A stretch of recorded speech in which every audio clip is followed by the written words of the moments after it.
السلام علیکم، بسم اللہ الرحمن الرحیم، اللہم صلی علی محمد کما تحب و ترضی عنہ۔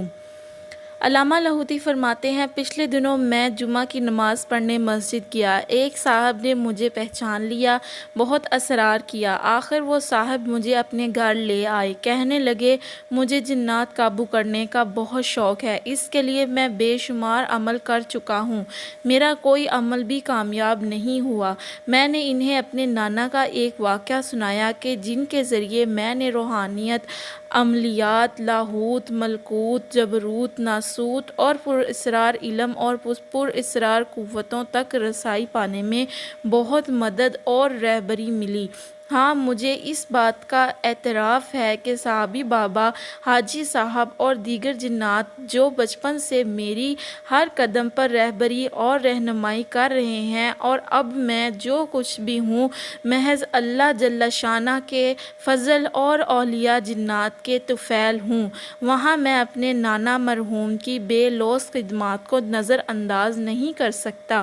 میرے نانا فرمانے لگے، 1929 کی سرد رات تھی، مجھے ایک عامل نے جنات تابع کرنے کا ایک مضبوط عمل دیا۔ اسے مسجد میں بیٹھ کر نماز عشاء کے بعد جب سب نمازی چلے جائیں اور مسجد خالی ہو جائے، کوئی دیکھنے والا نہ ہو اور نہ ہی کوئی جاننے والا، اس وقت کرنا تھا۔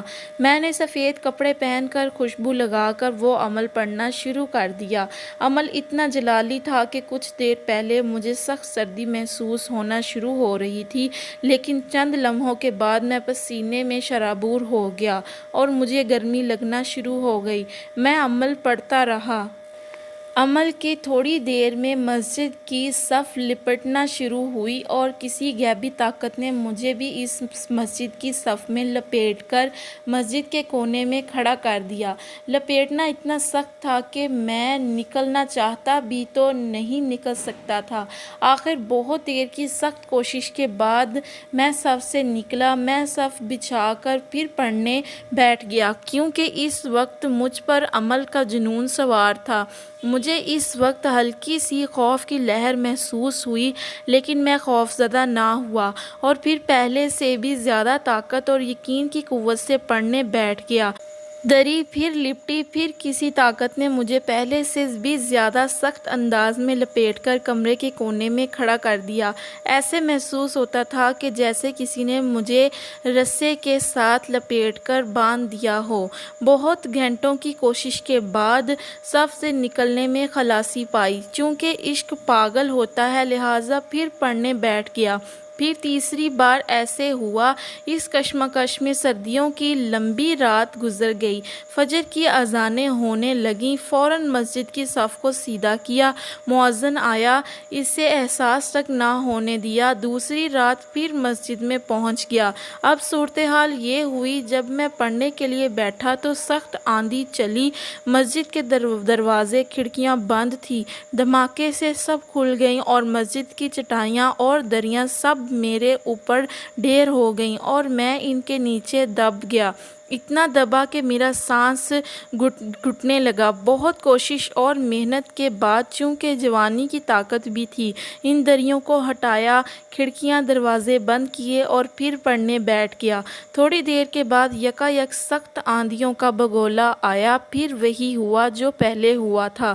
اس دفعہ تو مسجد کا ممبر بھی اور قرآن پاک پڑھنے کے لیے رکھی چوکیاں بھی، سب کچھ میرے اوپر ڈھیر ہو گیا۔ اب میرے ساتھ یہ ہوا کہ میں نکلنا چاہتا تھا، لیکن نکل نہیں پا رہا تھا۔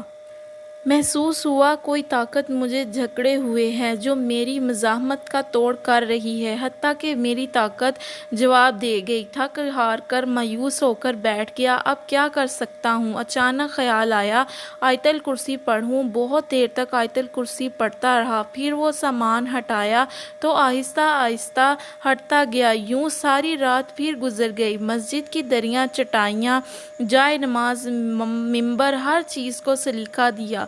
مسجد کی صفائی کی، نمازیوں کے آنے سے پہلے اسے ترتیب دیا، تیسری رات پھر اسی عمل میں بیٹھ گیا۔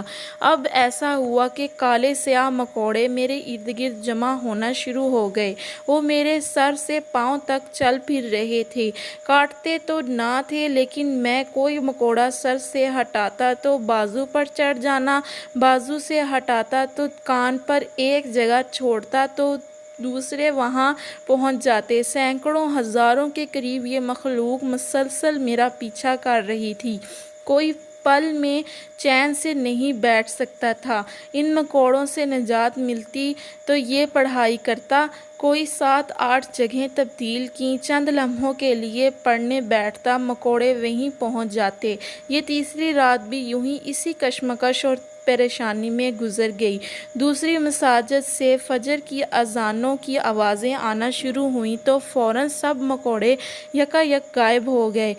ایک پیوند لگے، دراز قد، سر سفید، داڑھی سفید، لباس سفید، سر پر سفید پگڑی پہنے بزرگ نمودار ہوئے، کہنے لگے، بیٹا تو نے 3 راتوں سے ہمیں پریشان کیا ہے، بیٹا ہمیں قابو نہ کر، یہی وقت اپنے نفس کو قابو کرنے میں لگا، اللہ کی اطاعت کر، حضور اقدس صلی اللہ علیہ وسلم کی زندگی اختیار کر، اللہ کو راضی کر لے، ہم تیرے بے دام غلام بن جائیں گے، ورنہ اگر ہم کسی عمل کے ذریعے تابع ہوں گے تو یاد رکھ قیدی قیدی ہوتا ہے، وہ ہر وقت آزاد ہونے کے 100 جتن کرتا ہے، تو جب بھی موقع ملتا ہے وہ اپنے آقا کا نقصان کر کے ہی آزاد ہوتا ہے اور پھر اس کی نسلوں سے انتقام لیتا ہے۔ بیٹا میری عمر 1950 سال ہے، میں زندگی بھر یہی سبق سب کو دیتا آیا ہوں اور تمہیں بھی دے رہا ہوں۔ اور وہ بابا جی غائب ہو گئے۔ میرے نانا مرحوم فرمانے لگے، اس دن کے بعد میں نے کسی بھی عمل سے گریز کیا۔ قارئین، میں بندہ لاہوتی پراسراری آپ سے یہی درخواست کروں گا کہ آپ بھی ان خیالات کو چھوڑ دیں، کیونکہ میرے پاس بے شمار پیغامات محترم حکیم صاحب کے ذریعے جنات کو قابو کرنے کے ملتے ہیں۔ میری بات اور ہے، میں تو پیدائشی طور پر جنات کا منظور نظر تھا اور اب بھی ان کی محبتیں میرے اوپر بے کرراں ہیں، بلکہ میری اوقات سے بڑھ کر۔ کچھ دن پہلے بارش کی رات میرے ساتھ ایک انوکھا واقعہ پیش آیا۔ ہوا یہ کہ میں اپنے معمولات پورے کر کے سو رہا تھا اور میرے معمولات میں درود شریف 1100 بار، استغفار 1100 بار، تیسرا کلمہ 1100 بار ہے۔ اللہ تعالیٰ نے میرے لیے اس تعداد کو آسان بنا دیا ہے اور بہت سہولت سے یہ تعداد پوری ہو جاتی ہے۔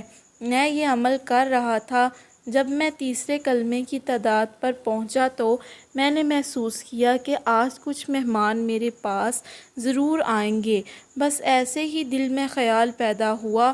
جب میں وظائف اور مراقبہ سے فارغ ہوا تو اچانک حاجی صاحب اور صحابی بابا حاجی صاحب کے 5 بیٹے باورچی جن اور چند درویش جن مکلی ٹھٹھا کے بھی ساتھ تھے۔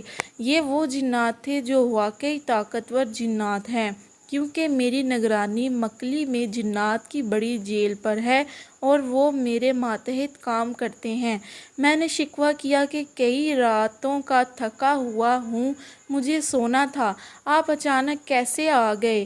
کہنے لگے، بس ایک مشکل آپ کی طرف لائی ہے۔ دراصل ایک سرکش جن جیل سے بھاگ گیا ہے، کہیں خبر نہیں کہ آخر وہ کہاں ہے، کس جگہ ہے۔ سراغ لگانے کی بہت کوشش کی لیکن جن قابو میں نہیں آیا، کئی دن سے دن رات ایک کر دیا ہے۔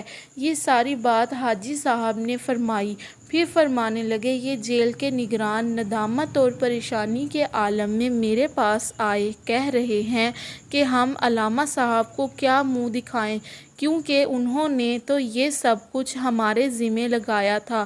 انہوں نے اپنے طور پر کوشش میں کمی تو نہیں کی، لیکن پھر بھی ہماری کمی ہے کہ وہ جن ہم سے بھاگ گیا ہے۔ میں نے جب یہ بات سنی، ساری تھکان، نیند کا خمار اور آرام کی طلب کا جذبہ یکا یک ختم ہو گیا۔ بہت پریشانی ہوئی۔